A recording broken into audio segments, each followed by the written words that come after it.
네, 여러분 이제 쉬고 오셨나요? 자, 그러면은 이번에는 1.6, 10페이지 아래쪽에 있는 컬럼의 효율 하고요.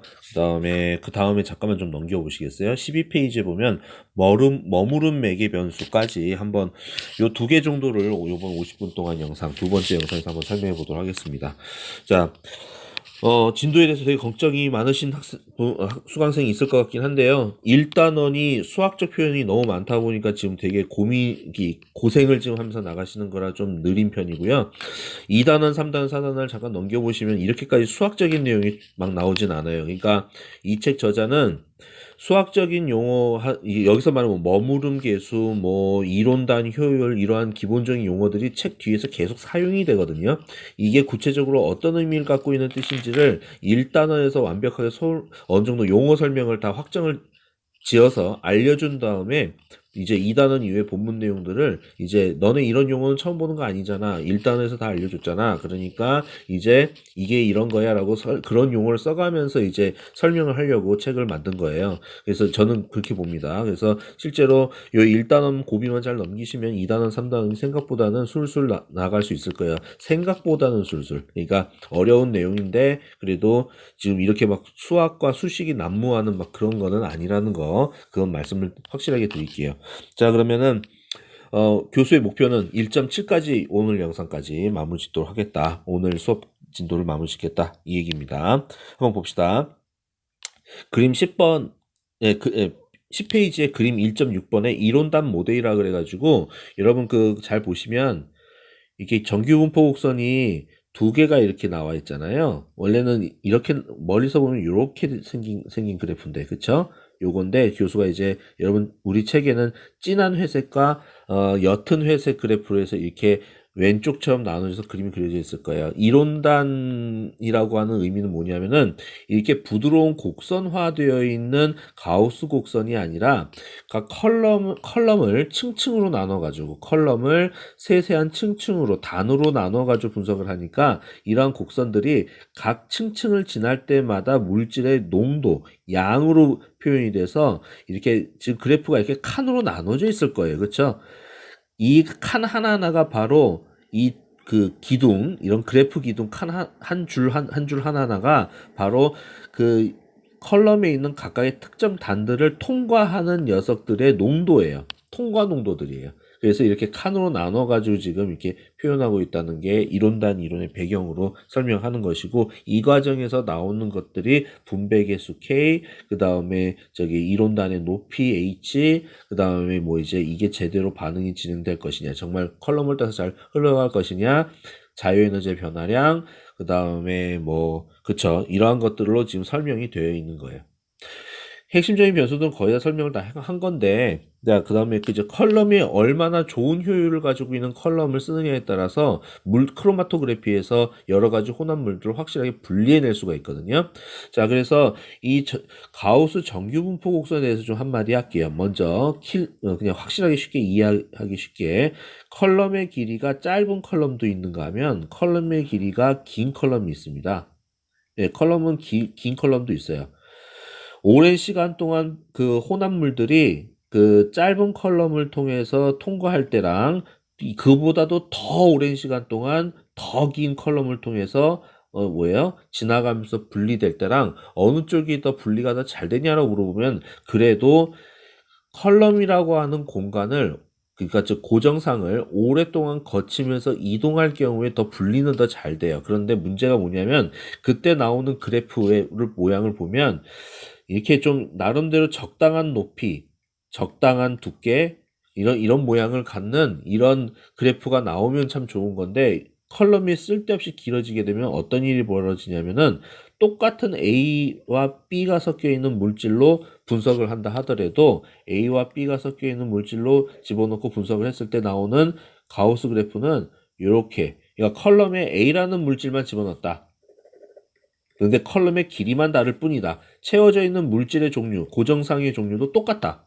고정상의 성분도 똑같다. 이랬을 때 이 가우스 그래프가 확실히 달라져 버려요. 그래서 무슨 말이냐면은 우리 공부했었죠. 지난번에 지난 그 지난주 시간에 공부하기를 완전히 좌우 대칭인 완벽한 가우스 곡선에서 가우스 봉우리에서 중심선 대칭선을 기준으로 여기서부터 여기까지의 길이 이 높이도 몇 퍼센트 뭐 이런 거 설명한 바가 있어요. 이거를 시그마라고 부른다. 시그마 이게 뭐였다? 표준 편차. 그 다음에 요거 제곱을 뭐라고 불렀다? 이거를 분산이라고 불렀다. 이걸 지금 기억을 이끌어내고 여기 책에 있는 설명을 이제부터 하려고 해요. 11페이지에 가면은 그림 1.7번에 보면은 이 결국에는 이 분산이 가능하면 즉 이 시그마 값이 표준 편차 값이 적으면 적을수록 샤프한 그래프일수록 이게 퍼진 그래프보다는 샤프한 그래프일수록 좋은 그래프인 거예요. 이거 무슨 촉수 같다. 네, 이제 어쨌든 모양을 이쁘게 이렇게 샤프한 거가 좋은 그래프지 요게 퍼진 게 좋은 그래프라고는 할 수 없다라고 이야기를 하는 거예요. 자, 그래서 컬럼의 효율이 좋을수록 요런 그래프에 가깝도록 나온다고 보시면 돼요. 위아래로 길고 날씬한 봉우리.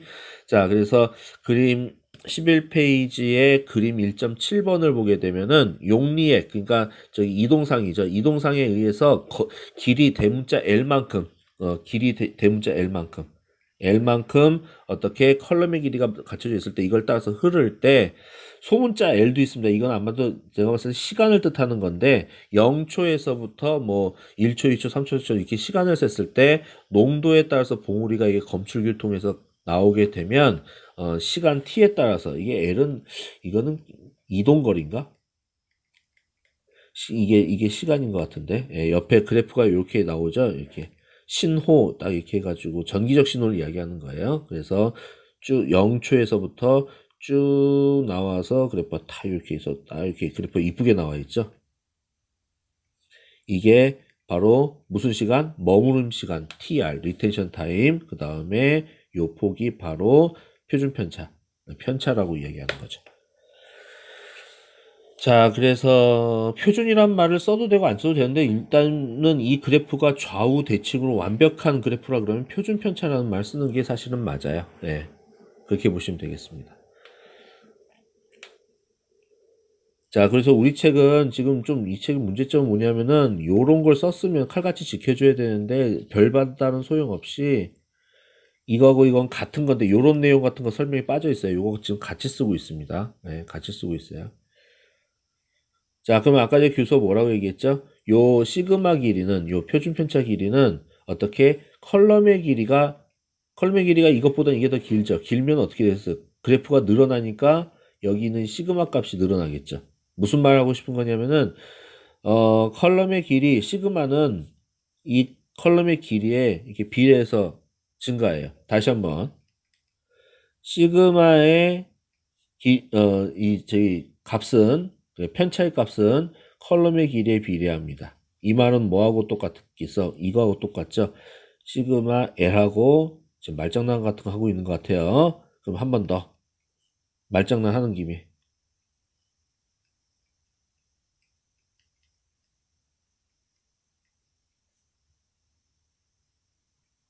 이렇게 적을 수 있겠죠? 그럼 이걸로 끝나나? 요 표시가 있으면 이 식은 무슨 식이라 그랬어? 비례식이라고 한다 그랬죠. 비례식을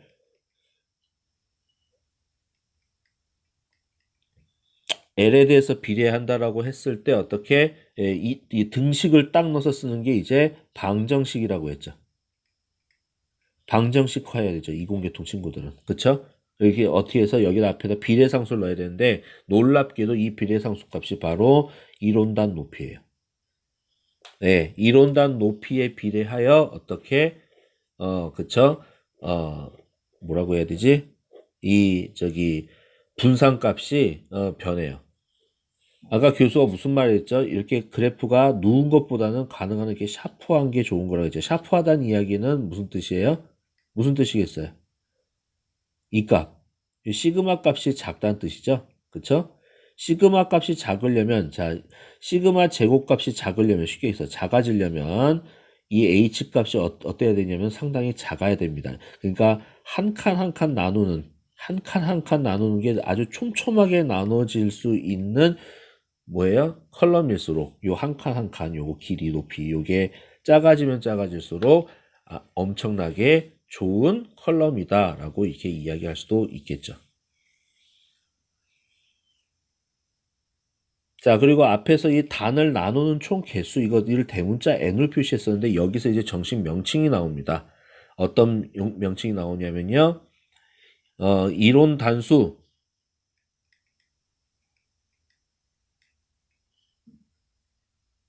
이론단의 높이, 이건 이론단의 높이고요. 이론단의 높이. 아까 전에 이거 처음엔 이론 단수라고 이걸 단수라고 말을 교수가 아까 잘못했군요. 이전 영상에서는. 처음 시작할 때 잘못 얘기한 것 같습니다. 이거는 이론단의 높이, 이게 이론 단수. 그래서 뭐 어쩌라고요? 아, 이거를 여기다가 대입할 거예요, 이제. 무슨 말이냐면은 H는 요거 앞에서 공부했잖아요. 그쵸? 이거를 여기다 대입한다고요. 대입하면 어떻게 되겠어요? 예, 뭐 어떻게 되겠는 대입해 보세요.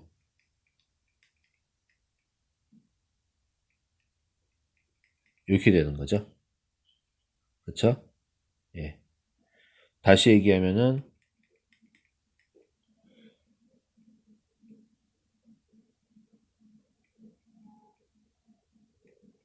뭐 이렇게 되는 건데, 그쵸? 요거는 뭐하고 똑같냐면은 뭐하고 똑같다고 우리가 봐야 되냐면은 이거는 외워주셔야 되는데 이건 뭐하고 똑같냐면은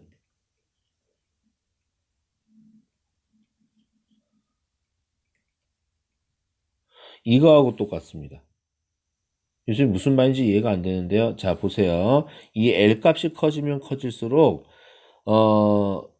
뭐 대비? 분산값 대비해서 이 값이 커지게 되면은 분산값에 대비해서 뭐도 같이 커지냐면은 머무름 시간도 같이 커지게 돼요. 즉 컬럼의 길이가 길어지면 컬럼이 짧은 게 아니라 컬럼이 길어졌어. 그러면은 여기서 처음 집어넣어서 0초에 집어넣어서 여기 뭐해서 TR초에 빠져나올 때까지 이 시간, 이거 TR 시간이라고 하는 건데 이 시간이 늘어난다는 건데 뭐에 비해서 그래프의 분산 대비, 요 분산 값에 제곱한 거에 대비 이 길이의 제곱비는 분산값 제곱의 리텐션 타임, 요 길이 있잖아요, 요 길이. 요 길이하고 요거의 비가 요런 식으로 맞춰진 게 바로 n 값하고 똑같다는 거예요. 그래서 지금 이 책에서 지금 갑자기 용어를 확 바꿔가지고 설명하는데, 자, 설명을 하면, 어,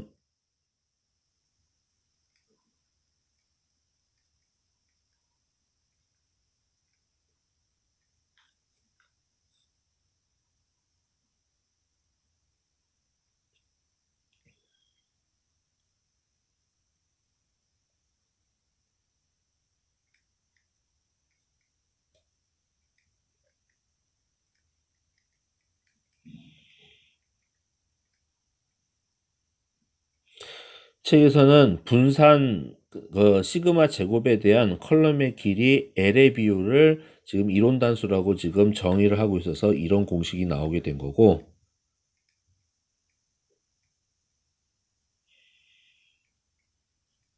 이런 공식이 나오게 된 거고, 이런 단수의 제곱이죠. 길이 제곱의 비율. 미안합니다. 제곱의 비율. 이걸로 지금 나타낸 것이 지금 이런 단수에 대한 의미인 거고, 이렇게 분산값과 길이에 대해서 이론 단수를 정의를 내리면 그때 이론 단수 n값을 용어를 살짝 바꿔서 불러요. 이론단 효율이라고 바꿔서 부릅니다. 그래서 식 1.8 바로 위에 진한 글씨로 그러므로 그림 1.7에 나와 있는 시간의 분산 시그마 제곱으로 용출 봉우리를 나타내는 크로마토그램은 화합물의 이론단 효율 n값을 알아낼 수 있으며 결정할 수 있으며 h는 L 나누기 n을 안다면 h 값을 정할 수 있다. 뭐 이런 설명을 하고 있습니다.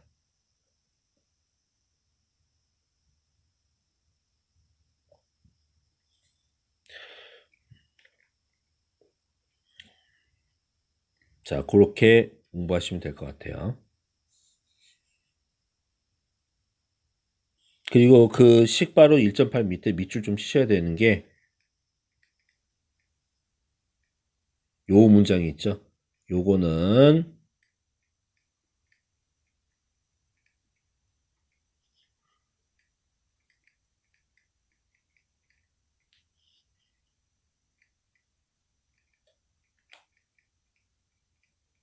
이게 무슨 말이냐면은 지금 이 얘기를 하는 거죠.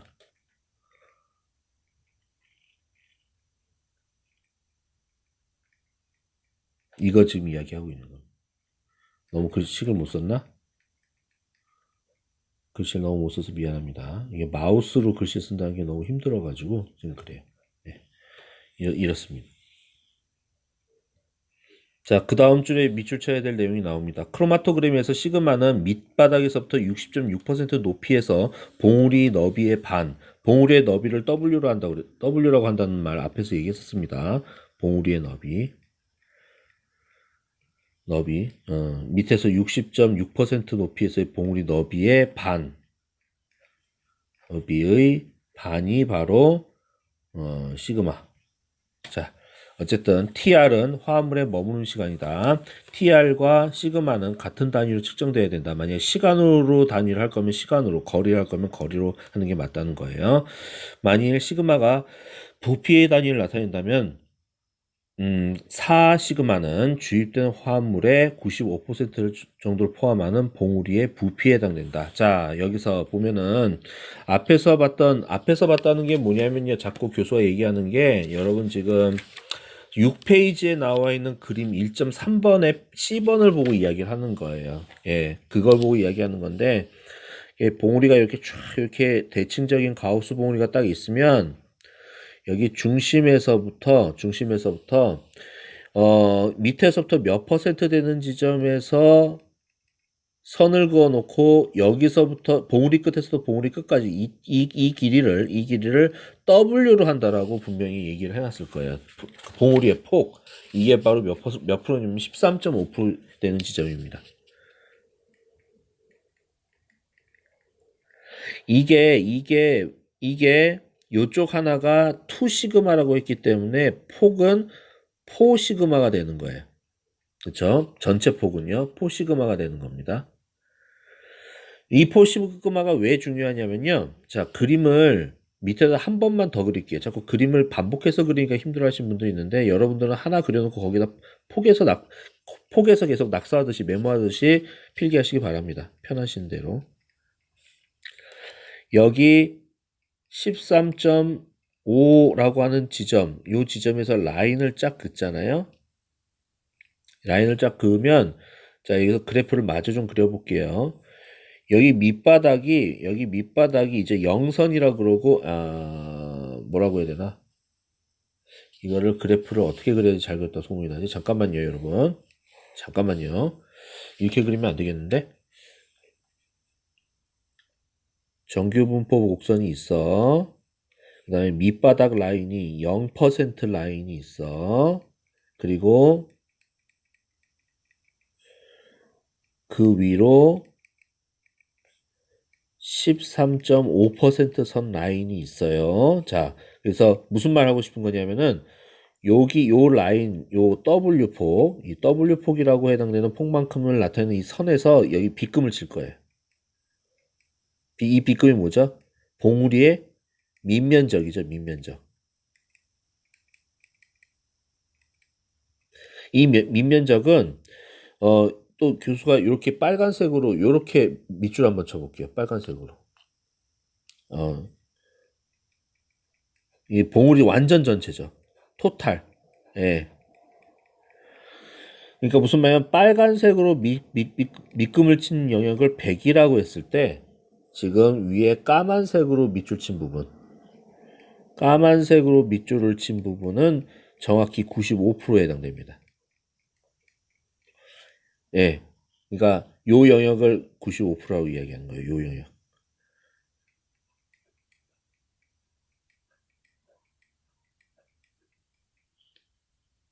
갑자기 뭐가 축 나갔네. 미안합니다. 지울게요.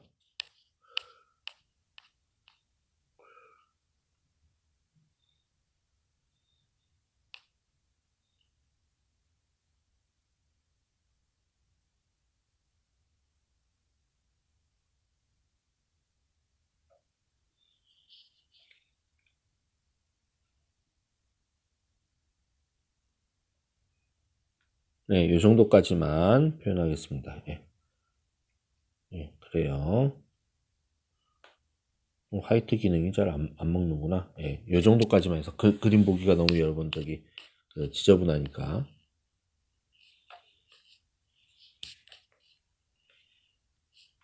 네, 이렇게 선을 그어서 이제 표현을 했는데 95%라는 걸 좀 강조하려고 지금 교수가 설명했는데 책에도 지금 그 설명이 나오는데 계속 밑줄 칩니다. 만일 시그마가 부피의 단위를 나타낸다면 포 시그마는 주입된 화합물의 95% 정도를 포함하는 봉우리의 부피에 해당되며 봉우리의 밑면적 부피에 해당되면서 가우스 곡선의 성질 W는 4 시그마이고 W 2분의 1은 2.35 시그마에 의해 식 1.9의 결과를 얻을 수 있다. 식 1.9는 외워주셔야 되고요. 그 밑에는 1.10도 관계식은 암기를 해주셔야 됩니다. 다음 페이지로 넘어가면 유효 단수, 그냥 실제적 효율을 갖다가 이제 측정하는 내용이 나오는데 유효 단수, 효과가 있다는 뜻인데요. 자, EFF, 이게 effective라고 해서 유효라고 하는 의미를 가지고 있는 영어 단어입니다. 그래서 N 조그맣게 EFF 이렇게 적으시는 게 제대로 된 표시예요. 자, 하고 싶은 얘기는 뭐냐면은 이때는 앞에 있는 1.9씩 외운 거 있잖아요. 그거 보면 시그마에 어떻게 TR의 제곱이긴 한데 여기에 이게 슬래시가 쳐져 있어요. 이 슬래시는 여러분 이미 공부하신 게 교수 한번 필기 지난번에 해드렸는데 요거 있잖아요. 자, 불감 시간이라고 하는 TM이라는 게 있습니다. 불감 시간.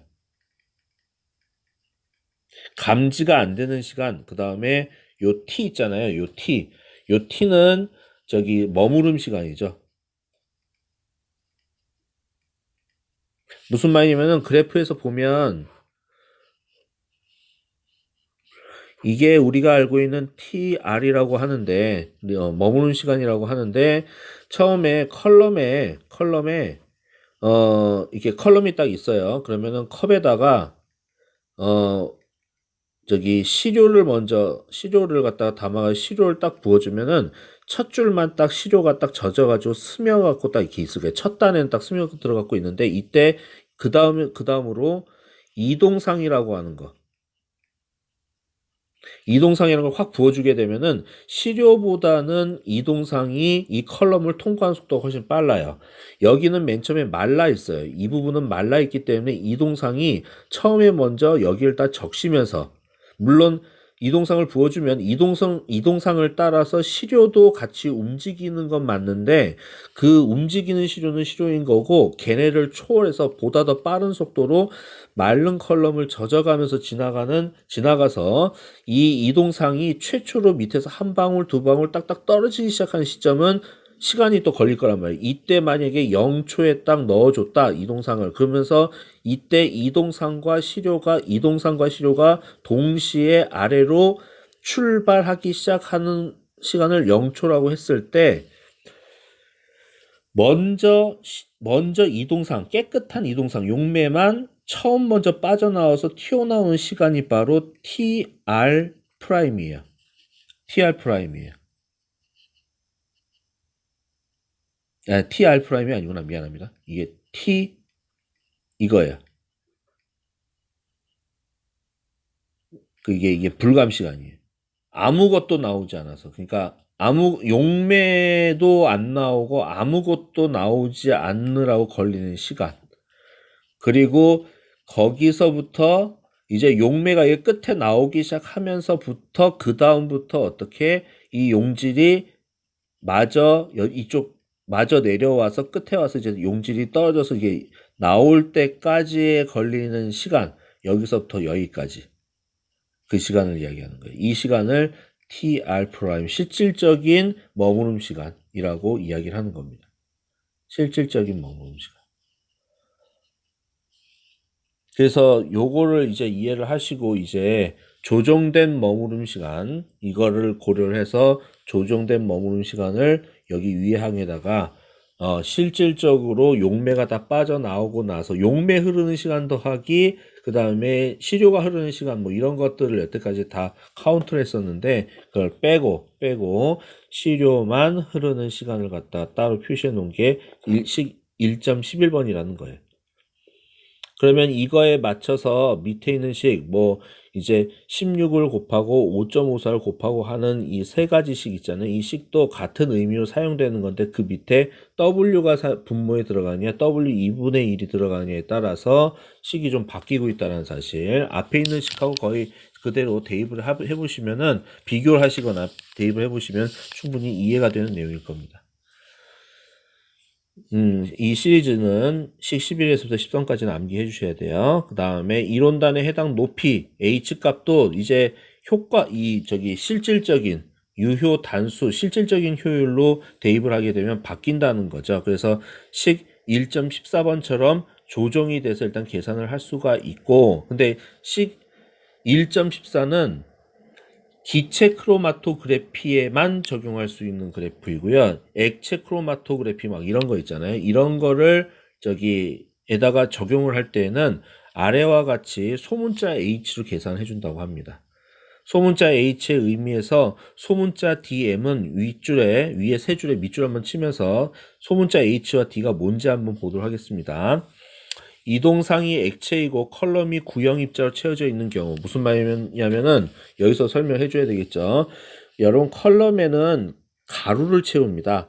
아주 미세한 가루 입자를 채우는데 이 미세한 가루 입자가 이렇게 공처럼 동그랗게 생긴 입자들을 채워넣어요. 사람 눈에는 너무 작아서 보이진 않지만 공처럼 생긴 녀석을 채워넣습니다. 그래서 이 녀석이 이렇게 입자가 있을 때 이 녀석이 지름 있잖아요. 지름을 갖다가 DM이라고 이야기를 하는 거예요. 알갱이가 큰 것들이 이렇게 채워져 있을 때랑 알갱이가 작은 것들이 촘촘하게 채워져 있을 때랑 위에서부터 흘러내려올 때의 속도나 이런 것들이 다 달라지기 때문에 입자의 반점이 상당히 중요해요. 그래서 밑에 있는 식 1.15번과 같이 실질적으로 이렇게 이런 크로마토그래피의 경우, 액체 크로마토그래피의 경우에는 입자의 거리 D까지 고려해서 위에 있는 그 유효 이론 단수의 높이까지 이론단 해당 높이까지 실질적으로 따로 계산해 준다는 거예요. 그래서 밑줄 계속 치도록 하겠습니다. 이동상이 액체이고 컬럼이 구형 입자로 채워져 있는 크로마토그래피에서 조정된 단높이 H가 자주 사용되는데, 그러니까 액체 크로마토그래피는 아래식 1.15번이 사용되고 기체 크로마토그래피는 식 1.14번이 사용된다는 뜻이에요. 계속 밑줄 칩니다. 이 매개 변수는 입자의 평균 지름 DM을 고려해서 계산하는 것이다. 이것은 입자의 크기 효과를 나눠줌으로써 이제 제거하는 것인데 기존의 컬럼의 길이를 입자의 지름으로 나눠서 표현을 한다는 거예요. 자, 그 다음에 이제 1.7 머무른 매개 변수라고 하는 부분을 넘어가도록 하겠습니다. 용질 입자가 컬럼 내부에 얼마만큼 오랫동안 머물러 있다가 출구로 나오겠느냐를 판단하기 위한 이제 그 변수들에 대해서 이제 소개를 하고 있는데요. 13페이지 가게 되면은 1.7.1 소단원을 보면 머무름 시간에 대한 저희가 다시 한번 언급이 나오고 있습니다. 머무름 시간은 세 종류가 있는데 불감 시간 TM이 있고요. 머무름 시간 TR이 있고 그다음에 조정된 머무름 시간이 있다라는 거 지금 막 필기하면서 여러분께 설명을 드렸죠. 그렇게 이해하시면 되겠고요. 그 다음에 머무름 부피라고 하는 게 있습니다. 이때 머무를 때 어쨌든 우리는 시료를 흘려줄 때 용액을 몇 밀리리터 또는 몇 리터를 부어준다. 즉 얼마만큼의 부피를 때려 넣어줬는지 흘려줬는지를 가지고 보통 이야기를 하기 때문에 부피로 이야기하는 게 맞아요.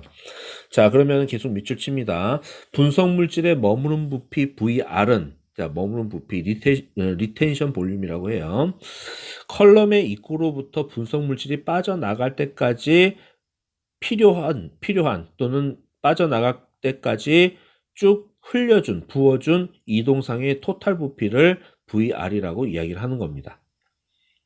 그러니까 리텐션 타임이 될 때까지 즉 시료의 농도가 가장 진하게 나오는 구간에 이를 때까지 그렇게 출구로 나올 때까지 용매를 계속 깨끗한 용매를 계속 위에서 계속 공급을 해주는데 공급된 총량을 이야기하는 거예요.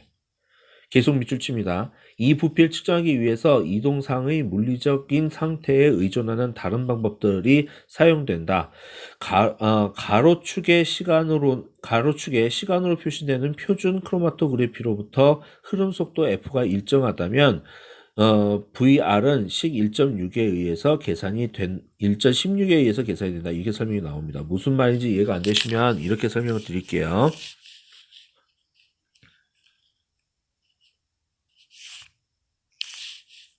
시간이 t라고 하는 축을 잡아가지고 여기에 가우스 봉우리가 타 형성이 됐다고 쳐봐요. 우리가 말한 건 이게 바로 리텐션 타임이었죠. 그럼 리텐션 볼륨을 어떻게 계산하냐면은 첫 번째 먼저는 부피가 흘러가는 속도, 부피 속도라는 게 있어요. 부피 속도는 일정 시간 동안에 흘려준 용매의 부피로 판단하기 때문에 뭐 예를 들어서 시간을 분으로 한다면 아마 이런 식으로 분당 몇 밀리터를 부어줬던가 이렇게 표현할 수 있다는 겁니다. 그래서 여기서 말하는 리텐션 타임까지 총 부어준 뭐죠? 부피의 양, 머무른 부피라고 하는 요 VR은 리텐션 타임, 요거는 시간이에요. 시간. 아마 예를 들어서 분, 뭐 이렇게 표현하는 건데, 곱하기 F, 위에 말한 부피 속도. 부피 속도의 단위가 뭐예요? 밀리리터 분이죠. 밀리리터 퍼 분. 그렇기 때문에 곱해주면은 분하고 이렇게 소거가 되기 때문에 몇 밀리리터를 토탈 때려 넣어서 리텐션 타임까지 도달하였다라고 이야기할 수 있다라는 거예요. 이해가 되셨죠? 이렇게 보시면 됩니다. 봉우리의 전체 부피. 그러니까 이 봉우리 처음에 시료가 나올 때에서부터 더 이상 시료가 그만 나올 때까지 부어준 이때까지 기다리면서 부어준 용액의 부피는 바로 V피크라고 하는 겁니다. V 봉우리요. 이 봉우리가 완벽하게 나오기 시작해서부터 그만 나올 때까지, 이 봉우리가 시작해서부터 완성될 때까지 충분히 흘려준 용액의 부피를 V피크라고 불러주는 거예요. 봉우리의 부피요. 이거는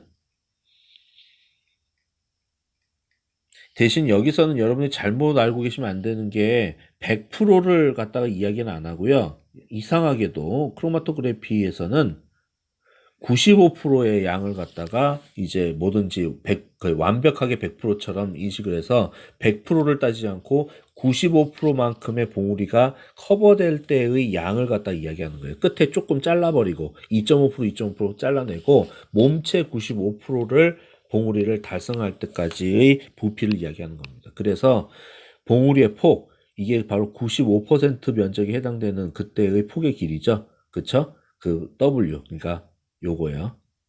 4시그마. 요걸 곱해줘서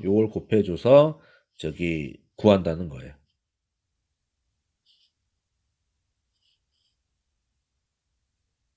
그 다음에 불감부피라는 게 있다 그랬죠. 불감부피는 여기 TM이라 그랬잖아. 그치? 그쵸? 여기서부터 여기까지 부피. 이걸 갖다가 VM이라고 하는 겁니다. 데드 볼륨, 네. 죽은 볼륨 또는 홀더 볼륨이라고 불러주는데요. 자, 밑줄 칩니다. 컬럼에서 이동상의 부피로 알려진 VM은 이용 가능한 불감 부피에 해당한다. 이것은 정지상에 머무르지 않는 용질의 크로마토그램으로부터 종종 계산된다. 불감 부피는 TM과 흐르는 속도 F로 계산이 가능하다. 자, 어쨌든 TM 곱하기 여기서부터 여기까지의 시간 곱하기 그 다음에 용매가 컬럼 내부에서 흐르는 속도로 판단을 해준다는 겁니다.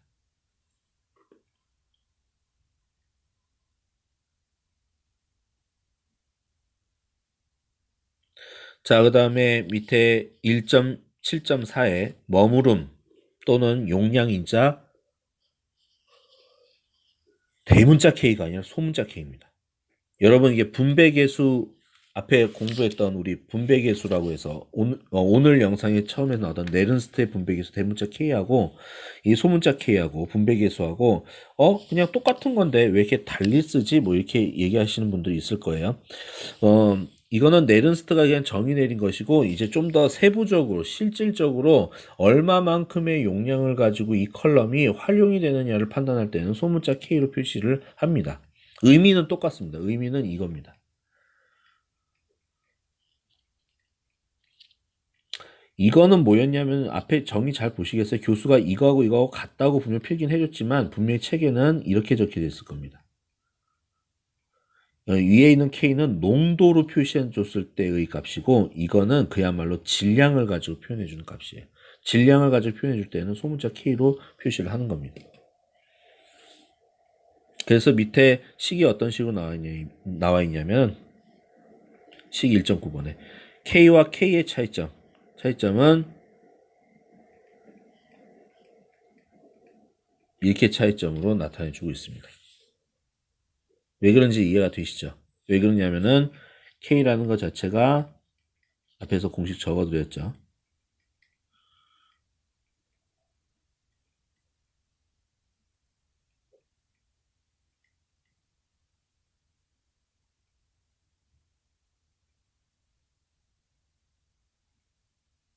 네, 이렇게 부피분의 저기 질량을 해야 뭐가 나오기 때문에 농도가 나오기 때문에 요거라는 거죠. 그래서 적으면 K 부분, 요 K 부분 있잖아요. K 부분을 막 적을게요, 교수가.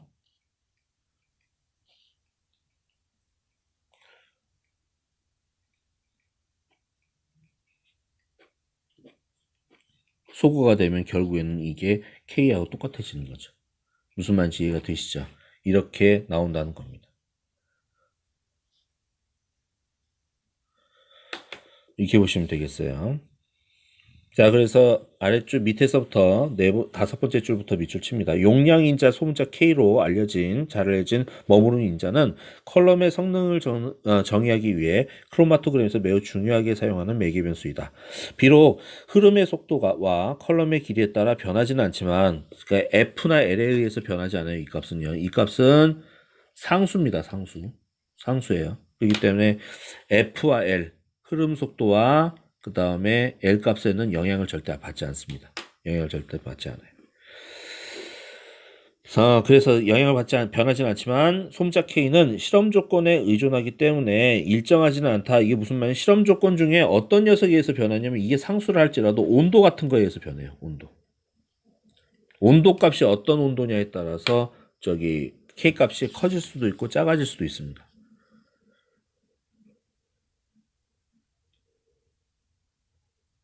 자, 그 다음에 아래 밑줄 칩니다. 이러한 이유로 뭐 K보다 K 프라임으로 나타낸다 이렇게 설명이 나와 있는데 자, 어쨌든 이 매개 변수는 각각의 화합물을 많이 또는 적게 보유하는지에 대한 컬럼의 능력을 나타낸다. 이 값이 크면 클수록 K 값이 크면 클수록 컬럼이 붙잡고 있을 수 있는 용질의 양이 많아지게 되는 거고 그렇게 되면은 그 그래프가 이렇게 좌우로 이렇게 쫙 이렇게 퍼져요. 근데 만약에 컬럼이 K값이 작아서 컬럼을 지나가는 용질 입자들을 잘 못 붙잡는다 그러면은 그래프가 샤프하게 날씬하게 나와요. 가장 이상적인 컬럼은 K값이 1에서 5 이하여야 됩니다.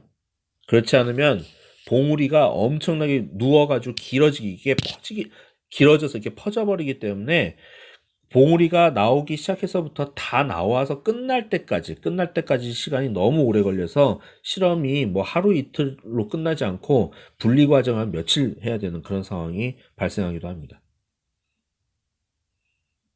자, 어쨌든 그렇게 보시면 되고요. 나머지 부분은 어려운 내용이 아닌데 14페이지 아래쪽에 보시면 공식 하나가 있는데 nm분의 ns 또는 mn분의 ms 그 다음에 tn분의 ts가 k하고 똑같다는 말이 무슨 말인지는 바로 위에 있는 부분을 읽어보시면 이제 비례 관계로서 이해하실 수 있을 겁니다. 자, 그 다음에 밑에 화합물의 머무름 시간 TR이 TR 더하기 TM, TS라는 거는 앞에서 설명했죠. 불감 시간하고 저기 그 TS 정지상에 머무르는 시간을 모두 합쳐가지고 표현한다 그랬죠. 자, 여기서 그래서 대입을 하면 K 값은 크로마토그램으로 얻을 수가 있는데 TR 프라임과 TS는 똑같은 겁니다. 그래서 어쨌든 대입을 하면은 이렇게 대입을 할 수가 있고요.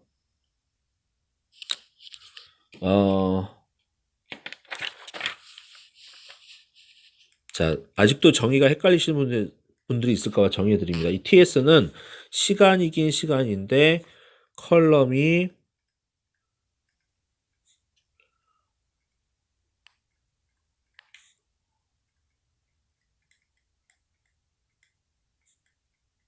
붙잡는 시간, 컬럼은 바로 정지상입니다.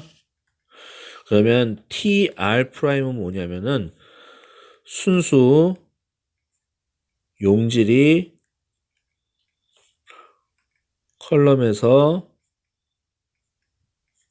머무르는 시간. 그래서 이게 똑같다는 거예요. 결국 같은 말이에요. 그래서 그래프에서 보면 이 시간 t라고 했을 때 여기를 tr이라고 했을 때 어느 일정 구간까지는 tm 무슨 말이냐면 용매만 흘러나온 시간. 용매는 이동상이라고 했죠.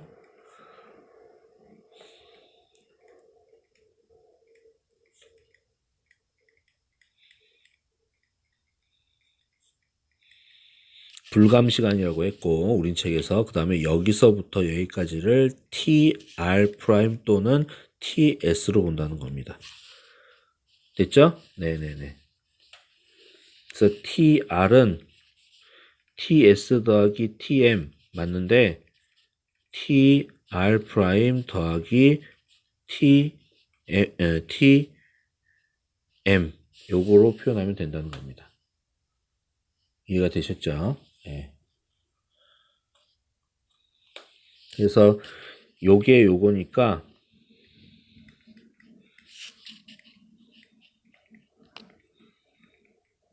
요걸 이야기하는 거죠. 예. 요 거리는 당연히 전체 tr 빼기 tm 한 거겠죠. 그쵸? 요거 빼기 요거 한 거잖아요. 예. 그래서 소문자 k는 tm분의 tr 프라임이기 때문에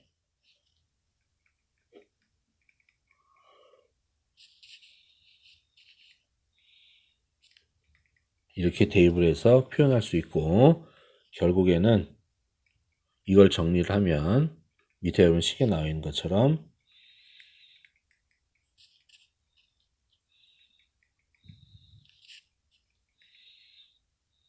이렇게 이야기할 수 있겠습니다. 이게 바로 뭐다? 이게 앞에 밑에 나와 있는 식 1.21번이에요. 그리고 또 하나 또 여러분 잠깐만 요거 요렇게 얘기해 볼까? TR을 갖다가 TM으로 나눴어. 무슨 말이냐면은 이동상을 통해서 흘러가는 시간, 그 다음에 시료가 컬럼으로 빠져나오는 머무름 시간, 이거의 B는 뭐하고 똑같냐면은 이거하고 똑같죠. 위에 있는 거는 시료를 어떻게 충분히 빠져나오게끔 하기 위해서 부어주는 실질적인 용매 부피, 그쵸? 머무름 부피라고 하는 거고, 용출 부피요. 그 다음에 요거 VM은 바로 불감 부피라고 하는 거죠. 그렇기 때문에 이게 1 플러스 K, 즉,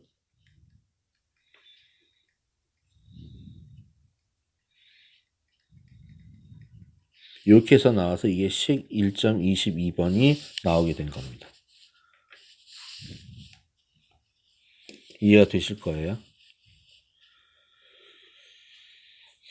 밑에 그림 1.8번 잠깐만 보시겠어요? 그림 1.8번? 예, 그림 1.8번. 그림 1.8번을 보면, 여러분들이 뭘 보실 수 있냐면은, TM, 그 다음에 TR, 그 다음에 TR 프라임의 관계에 대해서 보여주고 있는 게 있을 겁니다. 각각에 대해서 머무름 인자들 다 계산할 수가 있는데 머무름 인자가 크면 클수록 그래프가 뒤로 밀린다는 것을 쉽게 알 수 있죠. 그게 지금 보이셔야 되는데 어떡하나? 보이셔야 됩니다. 그리고 1.23번씩 있잖아요. 1.23번씩은 여러분 앞에서 우리 이거 바로 방금 전에 교수가 전 페이지에서 필기해 드린 건데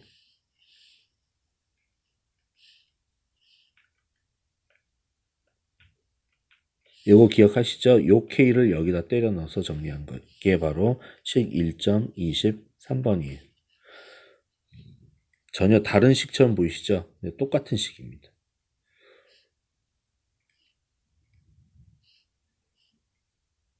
대입하셔서 한 번만 계산해 보시면 금방 느낌 탁 오실 거예요. 이렇게 보시면 되겠습니다. 너무 어렵죠, 그렇죠? 자, 그 다음에 1.8에서부터 1.9 이후부터는 같이 묶어서 설명 한꺼번에 해야 되는데 이러면은 또 설명이 한 1시간 정도 쭉 가야 됩니다. 그래서 여기는 좀 다음 시간에 하면 될 것 같고요. 다음 시간까지 설명을 하면 1단원이 참 그 2시간 반 만에 끝나요. 2시간, 그러니까 이틀 수업 반 만에 1단원이 끝나고 그 다음에 2단원부터는 되게 이 내용을 바탕으로 속도 내서 나가기 때문에 쉽게 보실 수 있을 겁니다. 속도 내서 나가는 문제점이 뭐냐면요. 외워야 할 것들은 여러분들이 양이 상당히 많아지게 됩니다. 이해는 좀 쉽게 될 거예요. 그래도 이해하고 설명을 듣다 보면요. 자, 그래서 재미없는 지금 1단원을 자꾸 하시느라 고생 많으시는데 조금만 고생해 주세요. 1단원만 끝나면 그래도 뭐라고 할까? 아, 기계는 이렇구나. 기계는 이렇게 작동하는구나.